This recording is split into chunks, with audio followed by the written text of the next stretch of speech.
तो दोस्तों, आज हम आर डी शर्मा के चैप्टर नंबर 11 जिसका नाम है क्वाड्रेटिक एक्सप्रेशंस एंड इक्वेशंस, इसकी एक्सरसाइज करेंगे। तो चलिए देखते हैं। हमारी एक्सरसाइज नंबर 1 ये क्या कहती है कि इफ़ ए हमारा कोई सेट दे रखा है, किस तरह के एलिमेंट है उसमें वो सारे एलिमेंट हैं जिनके लिए एफ एक्स क्या है, 0 है। ठीक है, यानी कि एफ एक्स कोई फंक्शन है, उसके रूट्स का कलेक्शन है ए। इसी तरह बी हमारा जी एक्स अगर कोई फंक्शन है तो बी क्या है, उस फंक्शन के रूट्स का कलेक्शन है। Then A intersection B will be the set of roots of the equation, यानी ए इंटरसेक्शन बी अगर हम इन दोनों का इंटरसेक्शन लें तो वो जो कलेक्शन आएगा वो किस फंक्शन के रूट्स होंगे।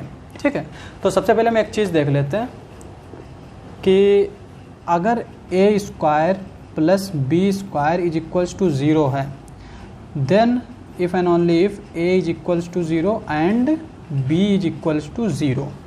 ठीक है, यानी अगर A square plus B square is equals to 0 है तो इसके लिए हमें ये मस्ट है कि ए भी 0 होगा और बी भी 0 होगा। और अगर ए 0 है और बी 0 है तो इससे भी हमें मिल जाएगा कि ए स्क्वायर प्लस बी स्क्वायर क्या होगा, 0 होगा।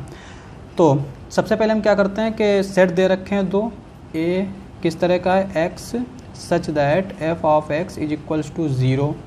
बी सेट हमारा किस तरह से दे रखा है, x such that g of x is equals to 0। हमें फाइंड करना है ए इंटरसेक्शन बी। ठीक है, अब यहाँ पे देखिए कि ए इंटरसेक्शन बी में कौन से एलिमेंट्स होंगे, जो ए में भी हों और बी में भी हों। ठीक है, इसका मतलब ये हुआ कि ए हमारा एफ एक्स के रूट्स हैं और बी हमारा किसके रूट्स हैं, जी एक्स के।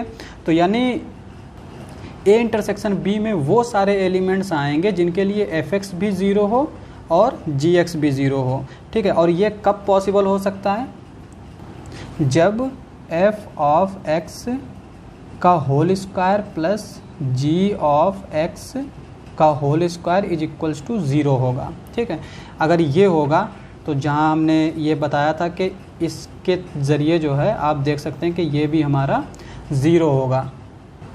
तो हम ऑप्शन देख लेते हैं। तो ऑप्शन हमारा ए हमारा क्या है, f x square plus g x square is equals to 0। तो ये वाला हमारा ऑप्शन करेक्ट हो जाएगा। पर बी वाला हमारा ऑप्शन करेक्ट इसलिए नहीं होगा क्योंकि एफ एक्स अपॉन जी एक्स दे रखा है। ठीक है, ए इंटरसेक्शन बी में वो वाले एलिमेंट्स होंगे जो f के भी रूट होंगे और g के भी रूट होंगे। अब अगर gx का कोई रूट होगा तो वो इसमें भी एलिमेंट होगा, तो उसके लिए ये हमारा क्या आ जाएगा, fx अपॉन 0, तो जो कि हमारा डिफाइंड नहीं होगा। तो इसलिए ये वाला हमारा ऑप्शन नहीं हो सकता। सिमिलरली ये वाला भी ऑप्शन नहीं हो सकता क्योंकि अगर fx 0 हो गया तो gx अपॉन 0 डिफाइंड नहीं होगा, और इसलिए हमारा ऑप्शन नंबर ए करेक्ट हो जाता है। अब हम एक्सरसाइज नंबर 2 की बात करते हैं। तो एक्सरसाइज 2 क्या है कि let x1 x2 be the roots of the equation. इस इक्वेशंस के दो रूट हैं x1 और x2, and let x3 x4 be the roots of equation. इस इक्वेशन के दो रूट्स हैं x3 और x4। If the numbers x1 x2 x3 x4 in orders form an increasing GP geometric progression, then अब हमें PQ में relation देखना है। ठीक है, तो चलिए देखते हैं इस क्वेश्चन को। तो हमारी पहली इक्वेशन है x square minus 3x plus p is equal to 0, और इसके रूट्स क्या हैं, x1 कॉमा x2। ठीक है, अब देखिए सम ऑफ रूट्स क्या होता है, x1 plus x2 is equals to minus B upon A. यहाँ पर b क्या है हमारा 3 और a क्या है 1, तो माइनस लगा होगा तो माइनस माइनस प्लस हो जाएगा, यानी ये आ जाएगा हमारा 3। x1 इंटू x2 क्या होता है हमारा c अपॉन ए, यानी यहाँ पर p है c की जगह पर, तो ये p अपॉन 1 यानी p आ जाएगा। अब सेकेंड इक्वेशन हमारी किस तरह से दे रखी है, x square minus 12x plus q is equals to 0। इसको हम इक्वेशन 1 मान लेते हैं, इसको हम इक्वेशन 2 मान लेते हैं। अब अगर इसके रूट्स दे रखे हैं हमें x3 कॉमा x4, इनके अगर हम रूट्स का सम देखें तो क्या आएगा हमारा x3 प्लस x4, और इनका प्रोडक्ट क्या लिखें x3 x4, ये हमारा किसके इक्वल हो जाएगा, 12 के इक्वल हो जाएगा। ये हमारा किसके इक्वल हो जाएगा, Q के इक्वल हो जाएगा। ठीक है, अब क्वेश्चन में कहा है कि x1 x2 x3 x4 जो हैं हमारे ये इंक्रीजिंग जीपी हैं, ठीक है, ज्योमेट्रिक प्रोग्रेशन है। तो अब देखिए इनको हम किस तरह से ले सकते हैं, इनको हम ले सकते हैं a upon r cube comma a upon r comma a r cube, जहाँ पे आर कॉमन रेशियो क्या है हमारा, कॉमन रेशियो आर स्क्वायर, ये हमारा इसका कॉमन रेशियो है, ठीक है। हमने ये 4 एलिमेंट ले लिए, जहाँ पर x1 हमने इसको ले लिया, ये हमारा x1 मान लेते हैं, इसको हम x2, इसको x3, इसको x4 मान लेते हैं, ठीक है। अब हम इनकी वैल्यू पहले इक्वेशन 1 में पुट कर लेते हैं, तो क्या आएगी हमारी a upon r cube plus a upon r is equals to 3। और ये हमारा अगर मैं इसमें देखूँ तो a हमारा कॉमन मिल जाएगा, तो हम a कॉमन ले लेते हैं, तो अंदर क्या बचेगा हमारा 1 upon r cube plus 1 upon r is equals to 3। ये इम्प्लाई क्या करेगा हमारा, a क्रॉस मल्टीप्लाई कर देंगे तो ये r plus r cube divided by r की power 4 which is equals to 3। इसको हम इक्वेशन, यहाँ पे हमने इक्वेशन 1 ली, 2 ली, और इसको इक्वेशन हम 4 ले लेते हैं, 3 ले लेते हैं, इसको हम 4 ले लेते हैं, इसको 5 मान लेते हैं। अब देखिए ये हमने इस तरह से ले लिया। अब हम क्या करते हैं कि x3 x4 की वैल्यू हम किस में पुट कर लेते हैं, इक्वेशन 3 में। तो यहाँ पर हमारा क्या आ जाएगा, a r plus a r cube is equals to 12। यहाँ से अगर हम a कॉमन लेंगे तो ये क्या बचेगा, r plus r cube is equals to 12, ठीक है। और इसको हम मान लेते हैं इक्वेशन 6। अब हम क्या करते हैं कि इक्वेशन 6 को इक्वेशन 5 से डिवाइड कर देते हैं, इक्वेशन 6 डिवाइडेड बाई इक्वेशन 5। तो ये हमारा क्या इम्प्लाई करेगा, इक्वेशन 5 से तो a से a कैंसिल हो जाएगा, इसको हम मान लेते हैं इक्वेशन, हाँ इक्वेशन 5 ये है, तो a से a हमारा कैंसिल हो जाएगा।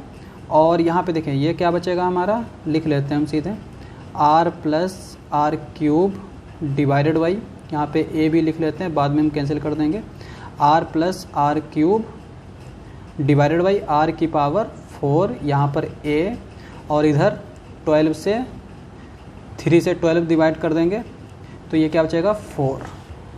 अब यहाँ पे देखिए ये a से a कैंसिल कर देते हैं और इसको इससे कैंसिल कर देते हैं, तो ये क्या इम्प्लाई करेगा, r की पावर 4 इज इक्वल्स टू 4। ये हमारा इस तरह से आ जाएगा।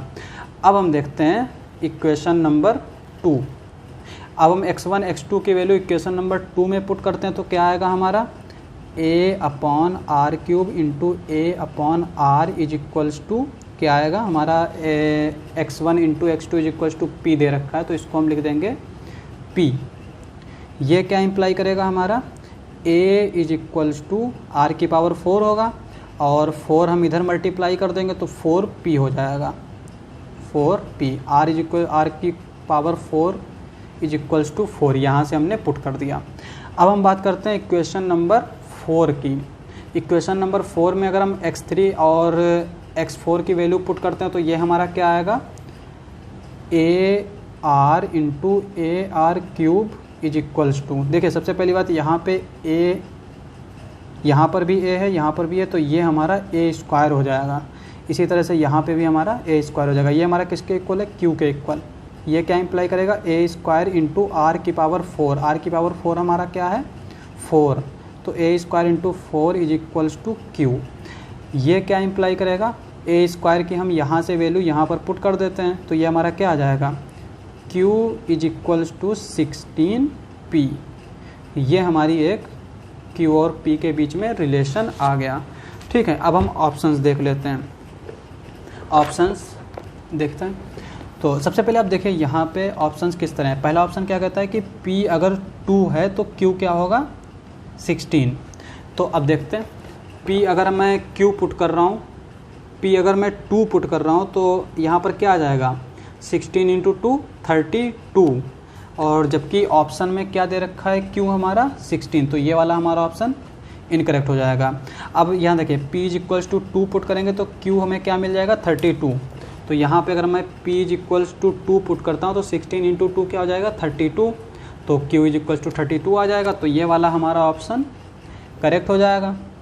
अब हम c की बात करते हैं, अगर मैं p is equals to 4 put करता हूँ तो आप देख सकते हैं कि 16 इंटू 4 क्या आ जाएगा, 64 आ जाएगा। तो ये भी हमारा ऑप्शन डिस्कार्ड हो गया। और सिमिलरली यहाँ पर अगर मैं p is equals to 4 put करूँगा तो q इज इक्वल्स टू 32 तो नहीं आएगा, क्योंकि यहाँ पर हमारा 64 आ रहा है। तो ये भी हमारा ऑप्शन डिस्कार्ड हो गया, यानी ऑप्शन नंबर बी हमारा इसका करेक्ट हो जाएगा। अब हम एक्सरसाइज नंबर 3 की बात करते हैं।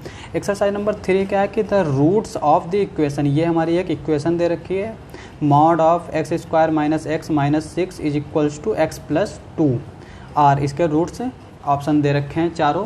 तो पहले हम क्वेश्चन नंबर 3 लिख लेते हैं।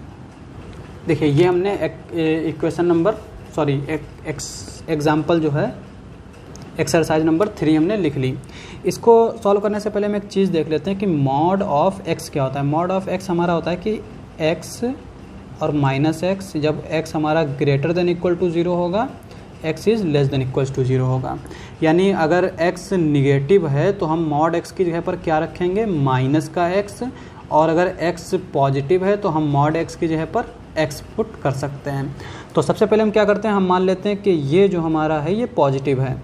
तो अगर पॉजिटिव है तो ये हमारा किसके इक्वल हो जाएगा, x square minus x minus का 6 is equals to x plus 2। और इसको हम ले आएंगे इधर, तो ये हमारा किस तरह से आ जाएगा, इसको हम इधर ले आते हैं तो ये हमारा आ जाएगा माइनस का 2x, ये हमारा क्या आ जाएगा माइनस का 8 इज इक्वल्स टू 0। इसको हम सॉल्व कर लेते हैं तो ये हमारा क्या, इसको हम लिख सकते हैं एस स्क्वायर प्लस माइनस लिखते हैं माइनस का 4x प्लस का 2x माइनस का 8 इज इक्वल्स टू 0। यहाँ से x कॉमन मिल जाएगा तो ये x माइनस 4, यहाँ से हमें 2 कॉमन मिल जाएगा तो ये x minus 4 is equals to 0। अब यहाँ पे x माइनस 4 है, यहाँ पे भी x माइनस 4 है, तो हम x माइनस 4 कॉमन ले लेंगे तो ये हमारा आ जाएगा x plus 2 which is equals to 0। अगर हम इसको सॉल्व करें तो यहाँ से हमारी x की वैल्यू क्या क्या आएंगी, एक तो 4 आएगी, एक माइनस 2। ठीक है, अब हम मान लेते हैं कि ये हमारा जो है ये क्वाड्रेटिक इक्वेशन ये निगेटिव है। हम मान लेते हैं कि ये जो वैल्यू है ये निगेटिव है, तो हम इसकी जगह पर क्या लिखेंगे, यहाँ से देखें माइनस एक्स, तो इसको हम लिखेंगे माइनस का x square minus x minus का 6 is equals to x plus 2। अब इसको हम क्या करते हैं कि इस पूरे एक्सप्रेशन को इधर ले जाते हैं।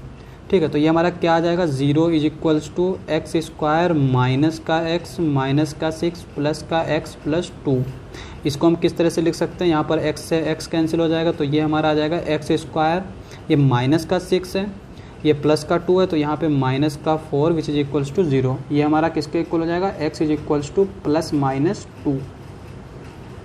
ये हमारा इस तरह से आ जाएगा। अब यहाँ पर देखिए x की हमारी कितनी वैल्यू आ रही हैं, सबसे पहले तो 4 आ रहा है और माइनस 2 आ रहा है, यहाँ पे माइनस 2 भी है और प्लस 2 भी है, तो माइनस 2 तो हमने लिख ही लिया है, तो हम इसको 2 लिखते हैं, यानी 3 रूट्स आएंगे, एक तो 4 माइनस 2 और 2। अब ऑप्शन देख लेते हैं, तो देखिए ऑप्शन नंबर यहाँ पे देखिए ये 1 है तो 1 तो नहीं है, 0 भी नहीं आया। हाँ, ऑप्शन नंबर डी माइनस 2 2 4, तो ऑप्शन डी हमारा इसका करेक्ट हो जाएगा।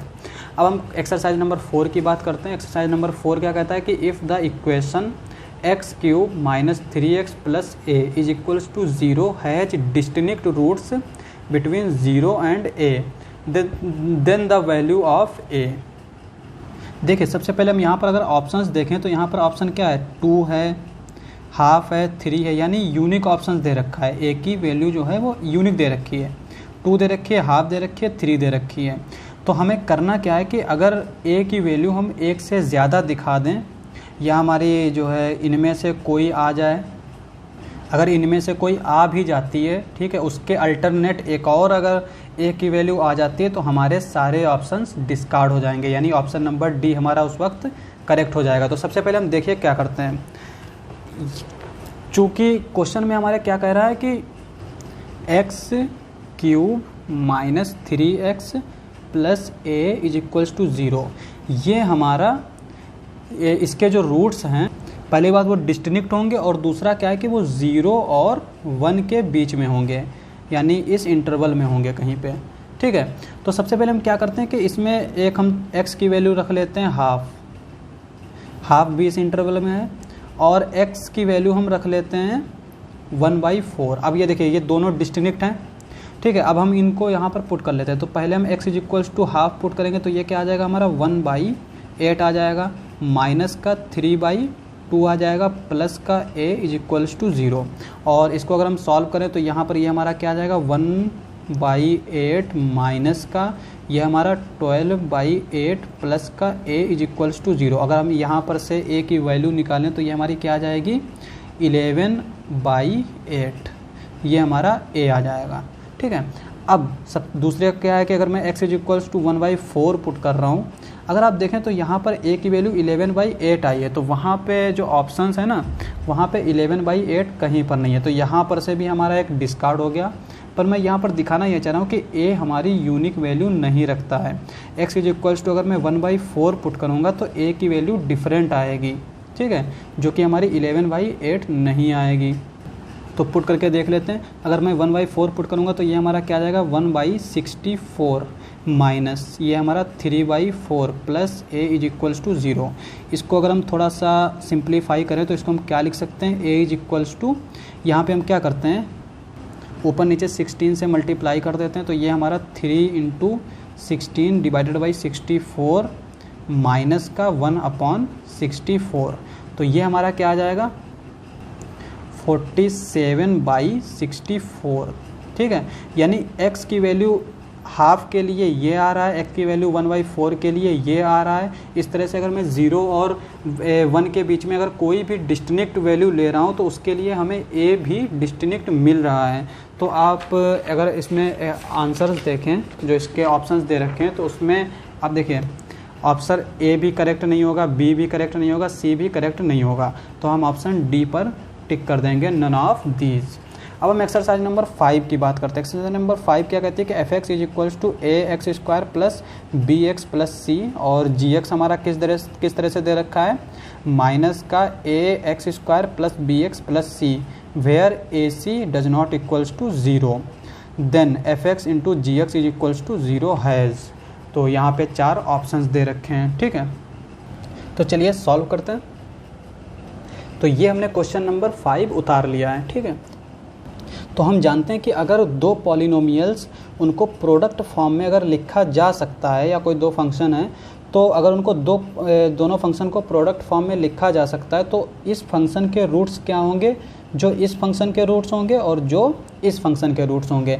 इन दोनों फंक्शंस के जो रूट हैं वहीं इसके भी रूट्स होंगे। अब सबसे पहले हम देख लेते हैं कि fx हमारा क्या है ax² plus bx plus c। इसका अगर हम डिस्क्रिमिनेंट निकालें तो ये क्या आ जाएगा हमारा d = b² माइनस 4ac, ठीक है। अब यहाँ पे देखिए ac हमारा क्या है नॉन ज़ीरो है, तो इसका मतलब ac हमारा क्या हो सकता है, पहला तो हमारा ये निगेटिव हो सकता है, दूसरा या फिर ये पॉजिटिव हो सकता है। अब अगर ac हमारा निगेटिव है, ये अगर हमारा निगेटिव हुआ तो ये हमारा क्या आ जाएगा ग्रेटर देन इक्वल्स टू 0। तो इस कंडीशन में इसके कितने रूट्स होंगे, 2 रूट्स होंगे। जबकि अगर मैं इसका डिस्क्रिमिनेंट लिखूं यानी b² प्लस, चूँकि यहाँ पे माइनस 4ac होगा तो a की जगह पर हम माइनस a रखेंगे, तो ये हमारा प्लस का 4ac आ जाएगा। हमने क्या लिया कि अगर मैंने निगेटिव लिया जो है ac को, तो ये हमारा पॉजिटिव आ जा रहा है ग्रेटर देन इक्वल्स टू 0, और ये हमारा क्या आ जा रहा है लेस देन इक्वल्स टू 0। अब अगर ये पॉजिटिव आ रहा है तो इसके पॉसिबल रूट्स 2 हो सकते हैं, जबकि हम यहाँ पे सच पूछो तो कोई भी बात नहीं कह सकते, क्योंकि अगर b² 4ac से बड़ा है, ठीक है, तब ये भी हमारा पॉजिटिव हो जाएगा, और अगर b² 4ac से छोटा है तो ये हमारा निगेटिव हो जाएगा अगर हमारा ac निगेटिव है। तो इस कंडीशन में हम इसके बारे में कोई भी बात नहीं कह सकते हैं। इसका मतलब fx के 2 रूट्स तो होंगे ही होंगे अगर ac निगेटिव है, और अगर ac पॉजिटिव है तो ये हमारा देखिए ये हमारा क्या आ जाएगा bt वाला b² माइनस 4ac, इसके बारे में हम कोई भी बात नहीं कर सकते, क्योंकि अगर ac पॉजिटिव है तो 4ac अगर b² से ग्रेटर हुआ तो ये लेस देन इक्वल टू 0 हो जाएगा, और अगर 4ac बी स्क्वायर से ग्रेटर नहीं हुआ तो ये हमारा ग्रेटर देन इक्वल्स टू 0 हो जाएगा। तो इसके बारे में हम कोई भी बात नहीं कर सकते। जबकि अगर मैं इसकी बात करूँ, यहाँ पे देखिए बी स्क्वायर प्लस 4ac, अगर ac पॉजिटिव है तो ये पूरा हमारा पॉजिटिव हो जाएगा। इस कंडीशन में इसके पास हमारे 2 रूट्स होंगे, ठीक है। इसके अलावा और कोई केस पॉसिबल है नहीं, या तो हमारा AC पॉजिटिव होगा या तो हमारा AC निगेटिव होगा। और अगर हमारा AC निगेटिव है, ठीक है, तो यहाँ पर इसके 2 रूट पॉसिबल हैं, होंगे ही होंगे 2 रूट कम से कम, और इसके बारे में हम कोई बात नहीं कर सकते। और अगर AC हमारा पॉजिटिव है, ठीक है, तो इसके बारे में हम कोई बात नहीं कर सकते, जबकि इसके पास 2 रूट्स होंगे ही होंगे। इसका मतलब fx इंटू gx कम से कम 2 रूट रखेगा ही रखेगा for all AC non zero. तो हम ऑप्शंस देख लेते हैं। तो क्वेश्चन नंबर 5 का हमारा ऑप्शन ए क्या कहता है कि एट लीस्ट 3 रियल रूट्स। तो ये हमारा, चूँकि हम बता नहीं सकते कि कितने होंगे, चूँकि हमारे एट लीस्ट 2 रूट्स आ रहे हैं, तो नो रियल रूट्स ये भी हमारा गलत है। एट लीस्ट 2 रियल रूट्स, तो ये हमारा सही है। अब यहाँ पे क्या करा कि 2 real roots and 2 imaginary roots, तो ये भी हम इसके बारे में भी नहीं बोल सकते, क्योंकि हमने आपको बताया कि अगर AC जो है, यहाँ पे कंडीशंस हमने बताई कि अगर 4AC जो है वो अगर ये 4AC greater than equals to 0 हुआ तो AC निगेटिव के लिए, 4AC अगर greater than equals to b square हुआ तो AC निगेटिव के लिए ये हमारा निगेटिव आ जाएगा, तो हमारे इमेजिनरी रूट्स हो जाएंगे। जबकि अगर ये बी स्क्वायर से लेस देन हुआ AC निगेटिव के लिए तो ये हमारा ग्रेटर देन इक्वल टू 0 हो जाएगा, तो इसलिए तब इसके रूट्स रियल हो जाएंगे। तो हम ये नहीं कह सकते कि इसमें इमेजिनरी रूट एग्जिस्ट ही करेंगे, तो इसके बारे में हमें कोई जानकारी नहीं है। तो इसलिए इसके एटलीस्ट 2 पॉजिटिव रियल रूट्स होंगे। पॉजिटिव की बात नहीं कर सकते, रियल रूट्स होंगे, बस इतना ही है। ऑप्शन नंबर सी जो है वो करेक्ट हो जाएगा। तो आज के लिए बस इतना ही, और अगर आपको हमारा वीडियो अच्छा लगे तो हमारे चैनल को सब्सक्राइब करें। मिलते हैं अगली वीडियो में।